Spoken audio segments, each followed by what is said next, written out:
Capítulo 10. O homem de mais sorte da Babilônia. À frente de sua caravana vinha orgulhosamente montado Charunara, o mais importante comerciante da Babilônia. Ele gostava de roupas finas e usava uma túnica elegante e cara. Gostava de animais de classe e montava seu vigoroso garanhão árabe. Quem quer que o contemplasse, dificilmente adivinharia sua avançada idade. E certamente, ninguém teria suspeitado de que por dentro ele se achava bastante preocupado. A viagem desde Damasco era longa, e sem contar as adversidades do deserto. As tribos árabes são ferozes e ávidas por pilhar caravanas ricas. Ele não as temia, pois seus muitos guardas montados eram uma segura proteção.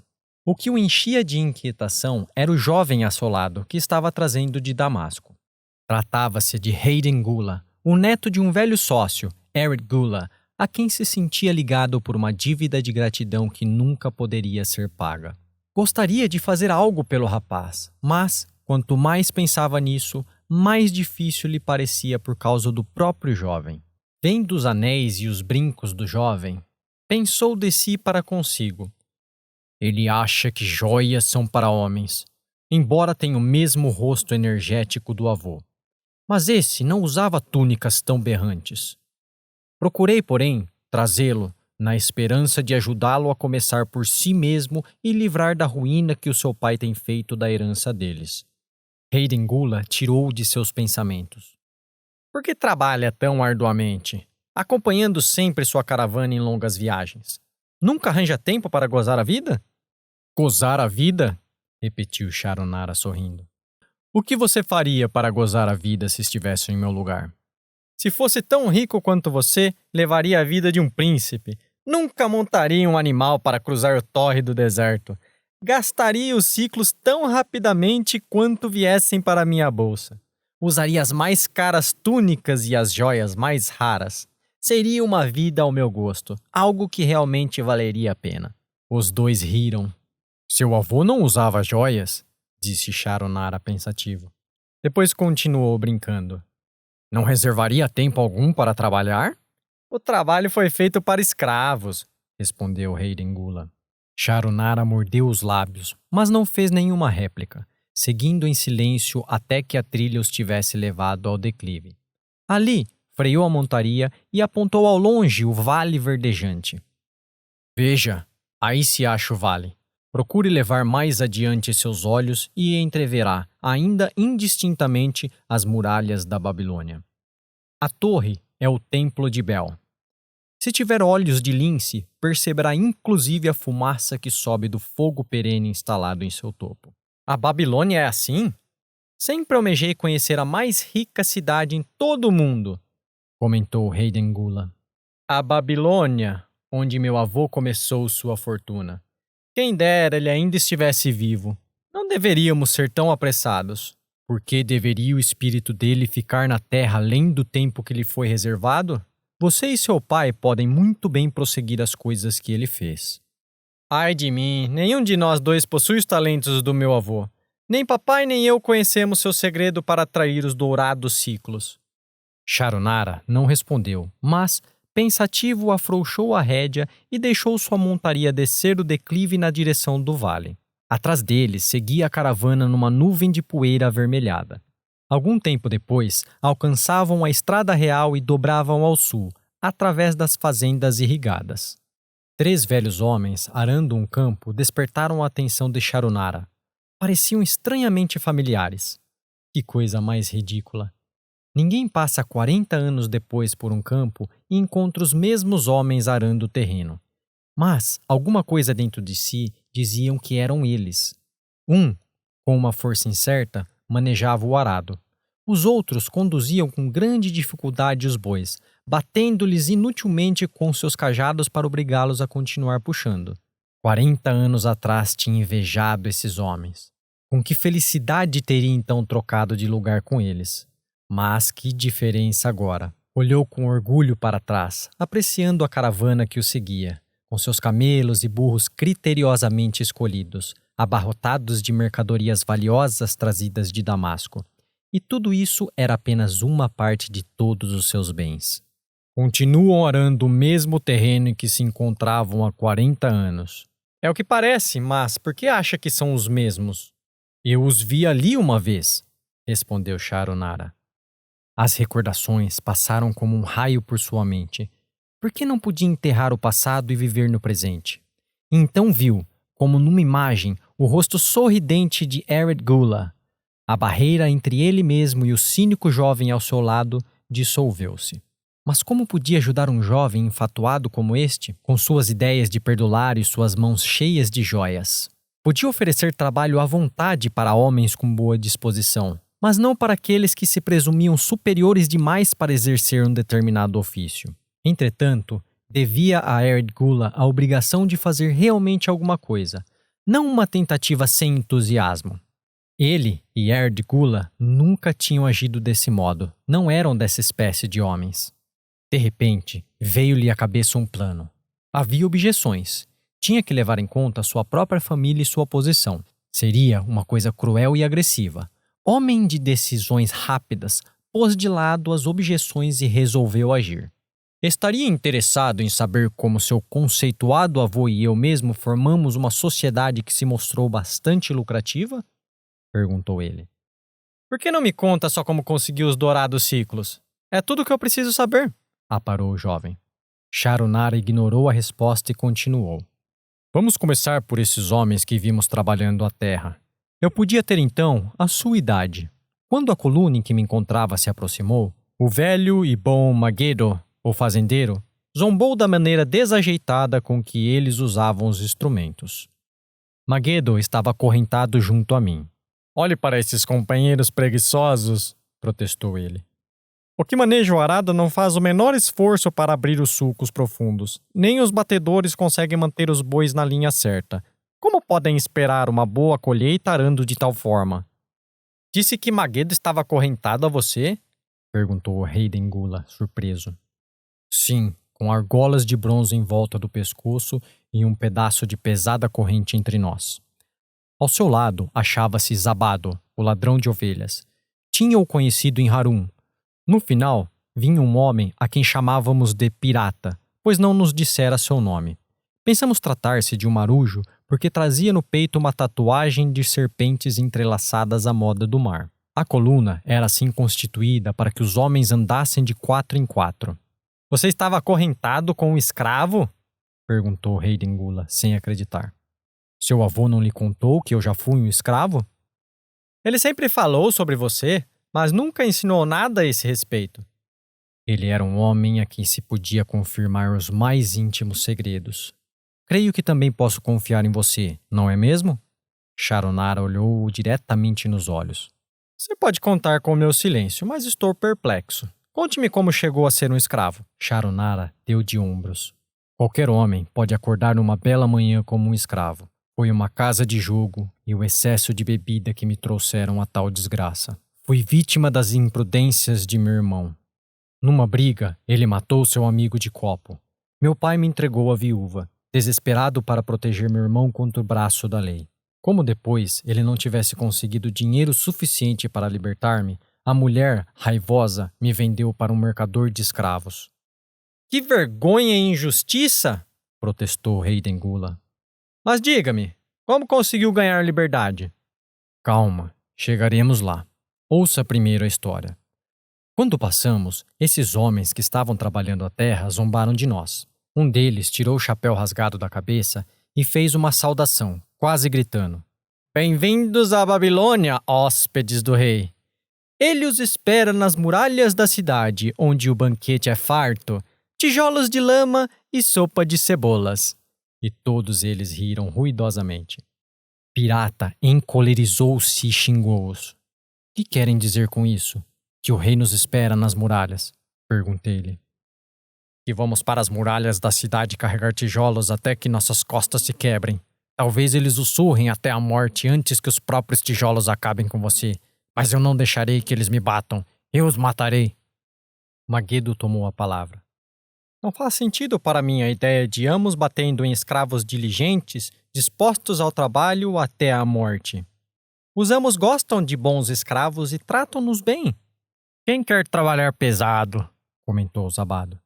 Esses homens aí curvados ao arado são sujeitinhos espertos. Não estão quebrando as próprias costas. Só fazem de conta que estão dando duro. Você não prospera usando de malandragem, protestou Magedo. Se conseguir lavrar 1 hectare, terá sido um bom dia de trabalho. E o amo reconhece isso. Mas, se lavrar apenas a metade, isso prova que fez corpo mole no serviço. Eu não faço hora. Gosto de trabalhar e gosto de fazer um bom trabalho, pois o trabalho é o melhor amigo que já conheci. Ele me deu todas as coisas boas que já tive. Minha fazenda, meu gado leiteiro, minhas colheitas, tudo. Vejam só quem fala. E onde estão essas boas coisas agora? Zombou Zabado. Imagino ser muito melhor continuar vivo e arranjar-se sem trabalho. Veja o meu exemplo. Se formos vendidos para perder o couro nas muralhas, serei destinado ao transporte de sacos d'água ou algum outro trabalho fácil, enquanto você, que gosta de pegar no pesado, estará quebrando as costas de tanto carregar tijolos. Com um riso idiota, ficou em silêncio de novo. O terror apoderou-se de mim naquela noite. Não pude conciliar o sono. Aproximei-me da corrente mestra e, quando os outros dormiam, atraí a atenção de Godosso, que era o primeiro a ficar de vigia. Ele era um daqueles bandidos árabes, espécie de tratante que, além de roubar o dinheiro da vítima, não hesita igualmente em cortar-lhe a garganta. Diga-me, Godosso, sussurrei. Quando chegarmos à Babilônia, seremos vendidos para trabalhar nas muralhas? Por que quer saber? Perguntou ele cautelosamente. Mas não está vendo? Insisti. Sou jovem, quero viver. Não quero trabalhar nem ser espancado até a morte nas muralhas. Tenho alguma chance de encontrar um bom amo? Ele sussurrou de volta. Vou lhe contar uma coisa. Você é um bom camarada. Não perturba, Godosso. Estive muitas vezes no mercado de escravos. Agora ouça. Quando os compradores aparecerem, diga-lhes que é um bom trabalhador e que gosta de trabalhar muito para um bom amo. Faça com que eles queiram comprá-lo. Do contrário, já no outro dia estará carregando tijolos, dando um duro dos diabos. Depois que ele se afastou, deitei-me na areia quente, olhando as estrelas e pensando em trabalho. Magedo teimara que este era o seu melhor amigo. Muito me surpreenderia se eu também viesse a ter a mesma opinião. Certamente teria, se o trabalho me livrasse de tudo aquilo. Quando Magedo acordou, contei-lhe baixinho minhas boas novas. Era nosso único raio de esperança quando nos pusemos em marcha para a Babilônia. No final da tarde, aproximamo-nos das muralhas e pudemos ver as fileiras de homens, como formigas negras, subindo e descendo ladeiras íngremes. De mais perto ainda, ficamos impressionados com os milhares de homens trabalhando. Alguns estavam cavando no fosso, outros confundiam-se com a sujeira dos tijolos de lama. O maior número carregava os tijolos em imensos cestos através das trilhas escarpadas até os pedreiros. Inspetores praguejavam contra os retardatários e desciam o chicote de couro de boi nas costas daqueles que não conseguiam ficar em linha.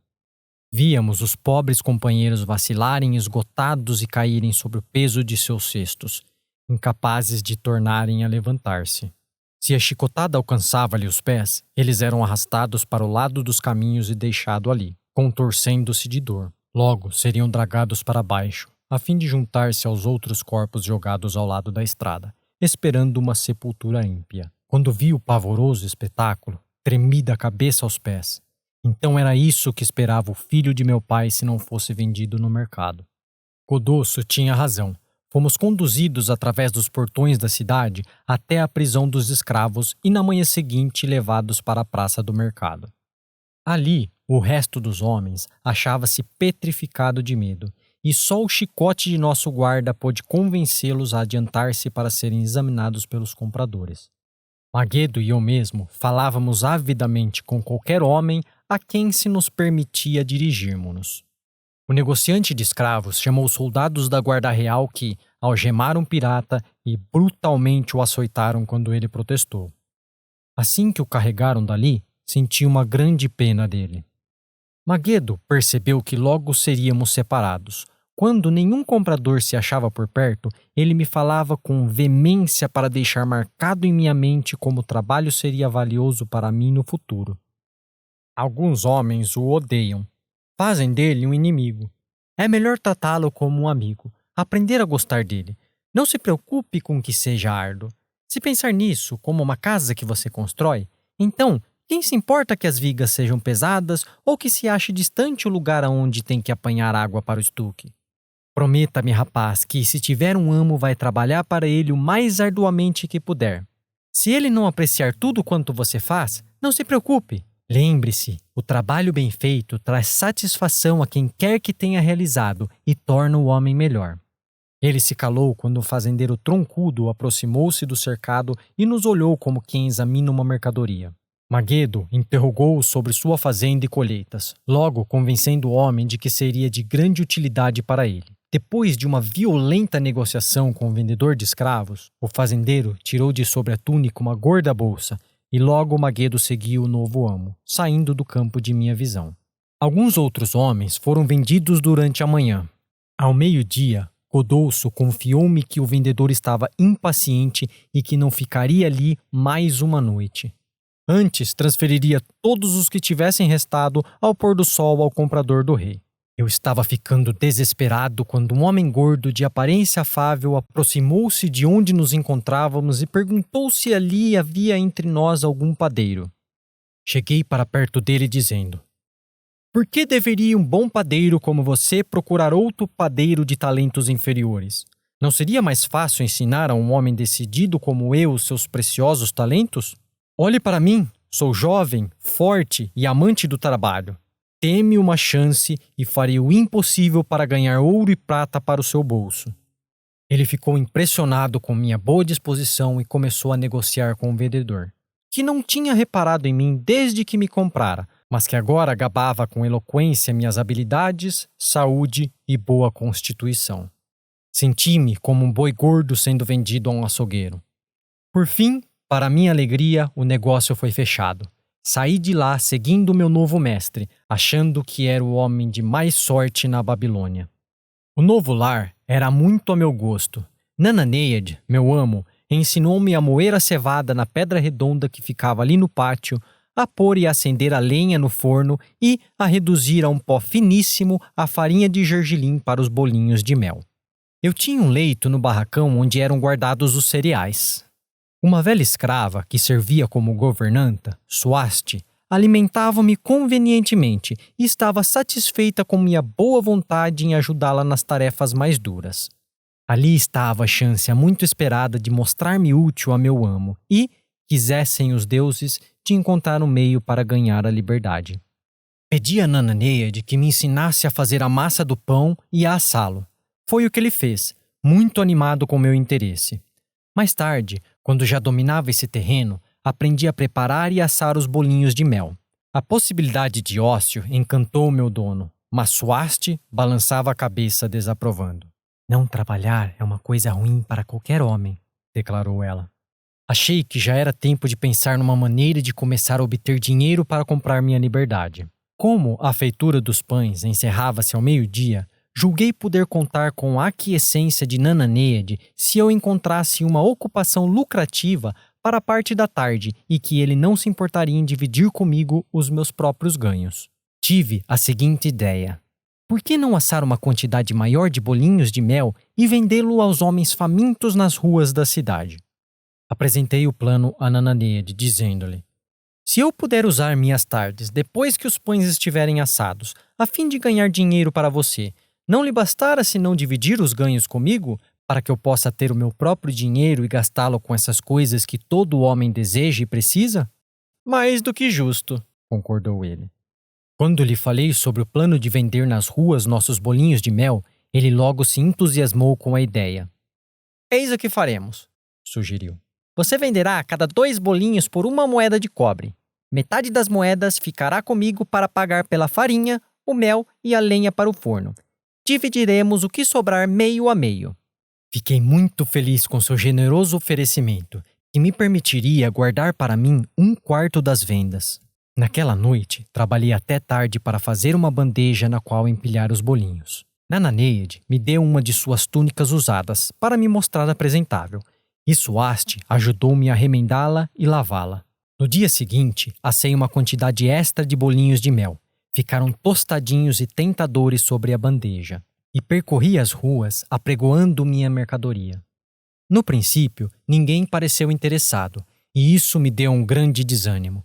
Prossegui, e já pelo final da tarde, à medida que as pessoas ficavam esfomeadas, os bolinhos começaram a sair, e logo minha bandeja ficou vazia. Nana Neyad revelou-se contente com o meu sucesso e de bom grado pagou minha parte. Eu exultava com minhas moedas de cobre. Magedo tinha razão quando afirmava que o amo apreciava bom trabalho de seus escravos.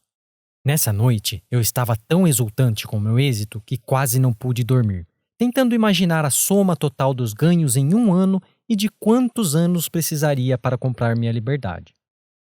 Como saía todos os dias com minha bandeja repleta de bolinhos, logo arranjei fregueses certos. Um desses não era outro senão seu avô, Ered Gula. Ele era um comerciante de tapetes e vendia para as donas de casa, indo de uma ponta a outra da cidade, acompanhado por um burro abarrotado de tapetes e um escravo negro para desdobrá-los. Ele comprava 2 bolinhos para si mesmo e 2 outros para o escravo, sempre se detendo para conversar comigo enquanto os comia. Seu avô disse-me um dia uma coisa que nunca mais esquecerei. Gosto dos seus bolinhos, meu jovem, mas muito mais da maneira refinada com que você os oferece. Esse espírito de iniciativa pode levá-lo longe na estrada do sucesso. Mas como pode entender, rei Dengula, o que tais palavras de encorajamento podem significar para um escravo ainda jovem, sozinho numa grande cidade, lutando com tudo que tinha em si para encontrar um modo de livrar-se das humilhações? À medida que os meses passavam, eu ia economizando cada vez mais os meus trocados. Meu alforje, preso ao cinto, ia começando a ganhar um peso bem gostoso. O trabalho estava provando ser meu melhor amigo, exatamente como dissera Magedo. Eu estava feliz, mas Swasti mostrava-se preocupada. Temo que nosso amo esteja dissipando um tempo precioso nas mesas de jogo, disse ela. Não coube em mim de contente quando um dia cruzei com meu amigo Magedo na rua.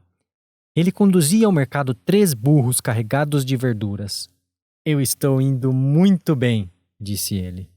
Meu amo aprecia tanto o meu bom trabalho que agora sou capataz. Como vê, ele me confia os negócios no mercado e inclusive mandou buscar minha família. O trabalho está me ajudando a recuperar-me dos meus grandes problemas.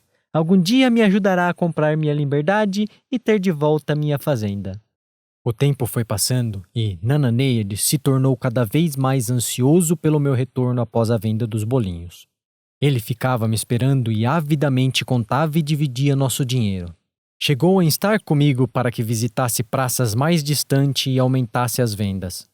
Frequentemente, eu ia além dos portões da cidade para atender os inspetores dos escravos que construíam as muralhas. Eu odiava aquelas desagradáveis visões, mas achei entre os inspetores fregueses liberais. Um dia, fiquei surpreso ao ver Zabado esperando numa fila para encher o cesto com tijolos. Ele estava pálido e alquebrado, as costas cobertas de chagas e lanhaduras devido ao chicote dos inspetores. Tive pena dele e estendi-lhe um bolinho que ele devorou imediatamente como um animal faminto. Percebendo seu olhar guloso, corri antes que me arrebatasse a bandeja. — Por que trabalha tão arduamente? Perguntou-me um dia Ered Gula. Quase a mesma pergunta que você me fez hoje, lembra-se? Contei-lhe o que Magedo dissera sobre o trabalho e como este estava provando ser seu melhor amigo.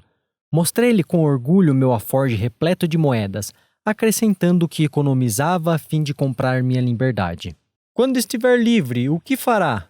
Quis saber seu avô. Bem, respondi, pretendo tornar-me comerciante.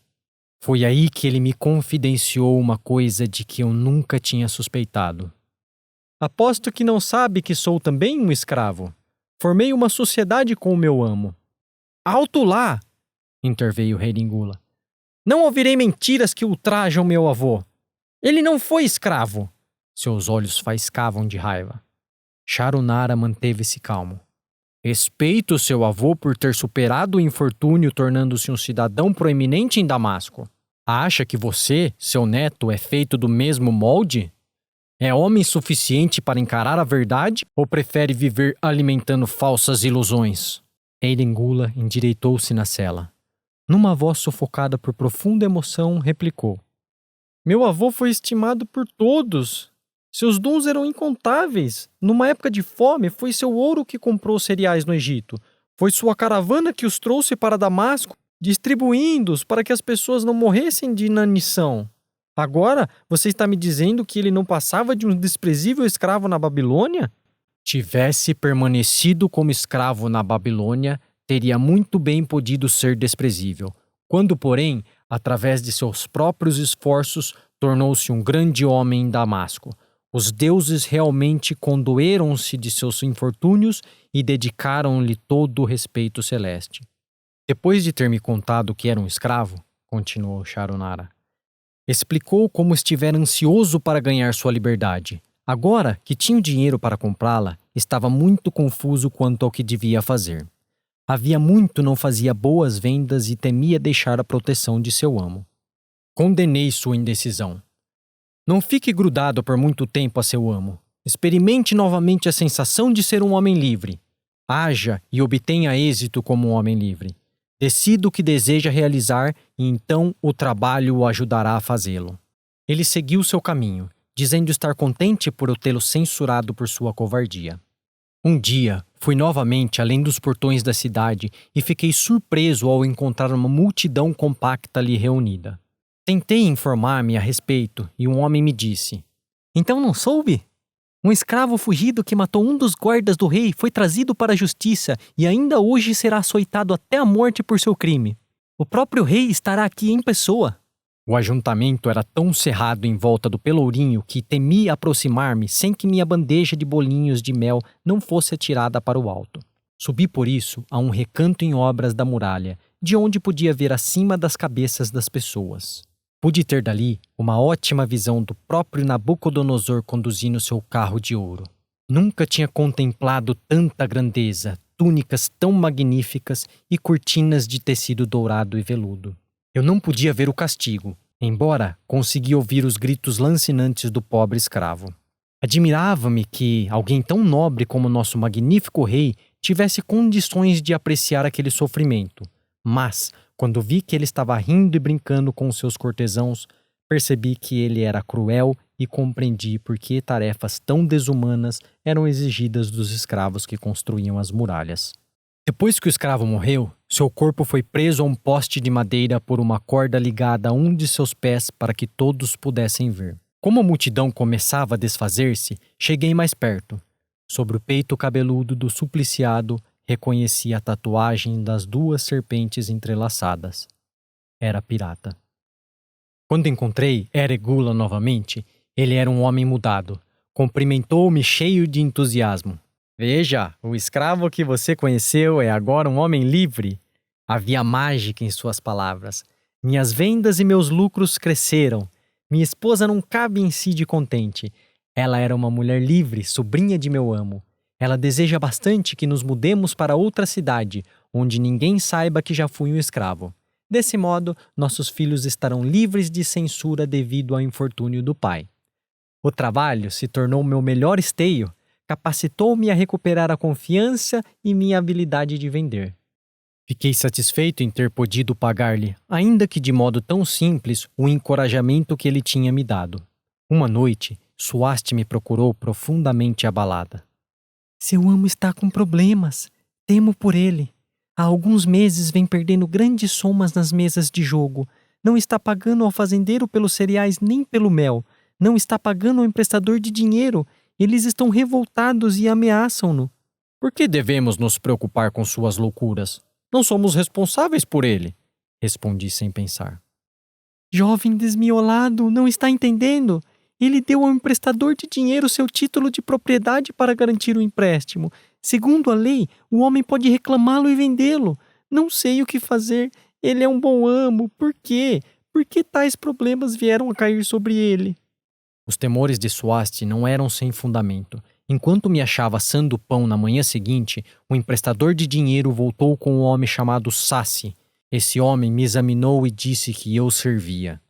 O emprestador de dinheiro não quis esperar o retorno de meu amo, mas incumbiu Suaste de dizer-lhe que tinha me levado, sem levar comigo senão a túnica que estava vestindo e meu alforje com as moedas de cobre preso ao cinto. apressaram-me a deixar o local, os pães ainda assando no forno. Fora arrancado das minhas mais queridas esperanças como o furacão desenraiza a árvore da floresta, atirando-a ao mar encapelado. Novamente, uma casa de jogos e bebidas alcoólicas causavam minha desgraça. Sassi era um homem rude e grosseiro. Quando cruzava comigo a cidade, falei-lhe sobre os bons serviços que tinha prestado a Nananeade e disse-lhe que ele poderia esperar o mesmo tratamento. Sua resposta foi totalmente desencorajadora. Não gosto desse trabalho. Meu amo não gosta dele. O rei determinou que ele me destinasse à construção de uma seção do Grande Canal. O amo me pediu que comprasse mais escravos, trabalhasse arduamente e acabasse rápido com a obra. Ora, como pode algum homem acabar rapidamente uma obra grande como aquela? Imagine um deserto sem árvore alguma, apenas alguns arbustos e um sol queimando com tal fúria que a água em nossos barris já não prestava de tão quente para matar nossa sede.